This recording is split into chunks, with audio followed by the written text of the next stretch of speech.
Shalom, kebenaran hari ini 14 April 2023 dengan tema menolong diri sendiri.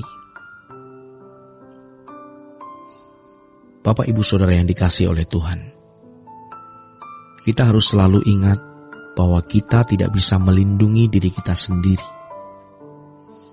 Kita pun tidak bisa melindungi orang-orang yang kita kasihi selama 24 jam.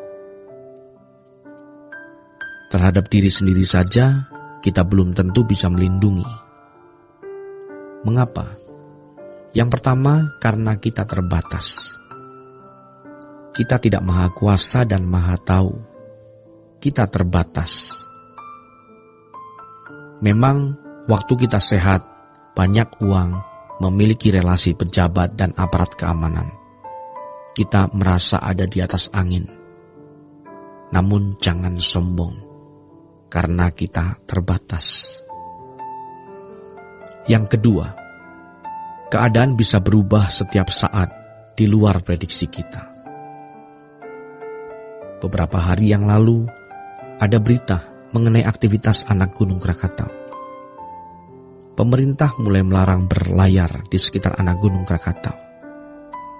Anak Gunung Krakatau mulai menyemburkan asap hitam.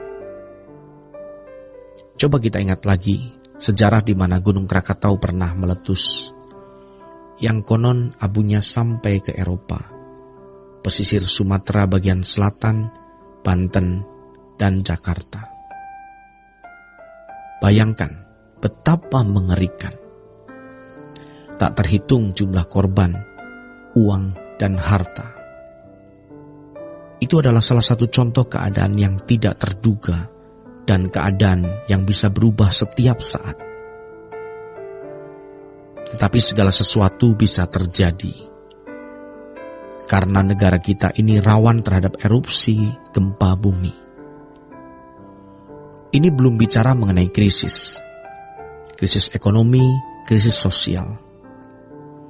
Belum lagi mengenai epidemi, pandemi penyakit, seperti COVID yang mengubah wajah dunia. Keadaan bisa berubah setiap saat. Kecelakaan bisa terjadi setiap saat. Jadi, kita tidak bisa melindungi diri kita sendiri. Yang ketiga, karena ada musuh-musuh di sekitar kita. Misalnya begal, maling, copet, atau orang-orang baik di sekitar kita yang jadi jahat mendadak. Orang-orang yang mesti melindungi malah mengancam. Apakah itu suami, istri, orang tua, mertua, sahabat, atasan, bawahan, bisa juga kolega bisnis.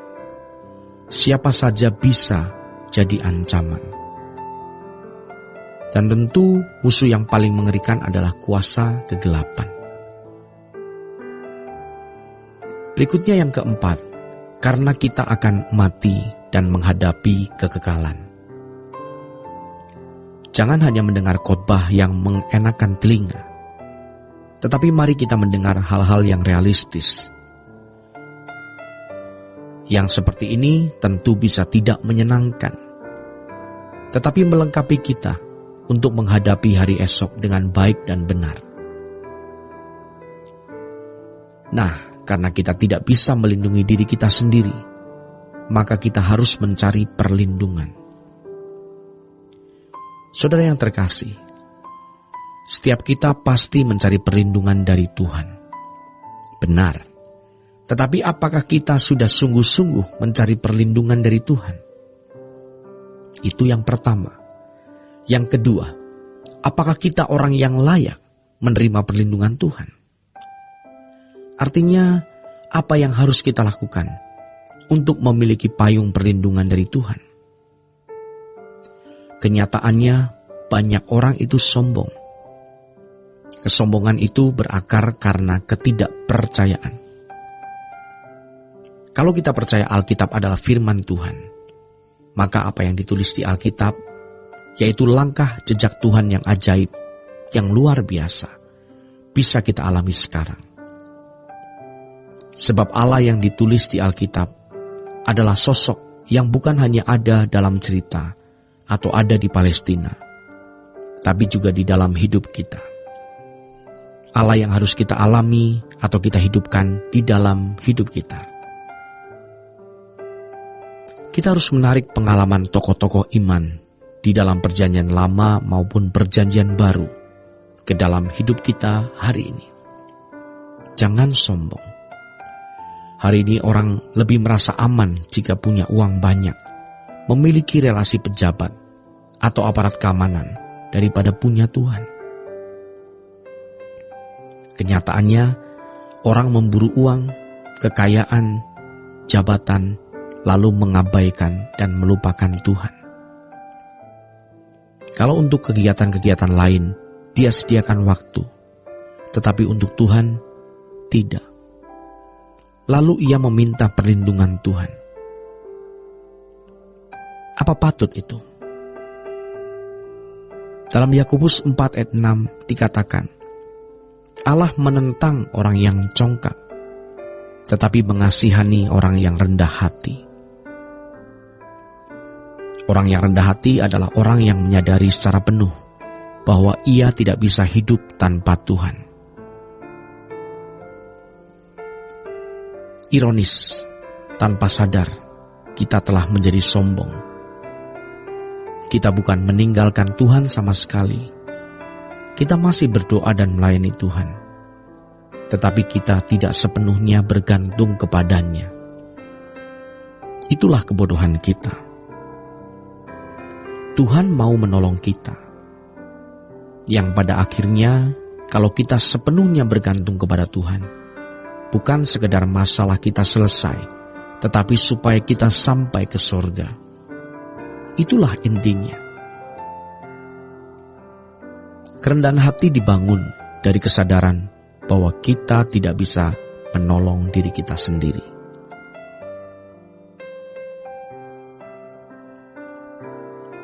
Tuhan tidak bisa menolong kita kalau kita tidak menolong diri kita sendiri. Bagaimana kita bisa menolong diri kita yang terbatas ini?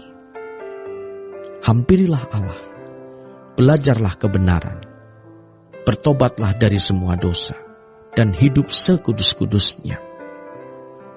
Dengan kita menghampiri Tuhan, maka kita mendengar firman, dinasehati, hidup kita diubah, kita hidup benar.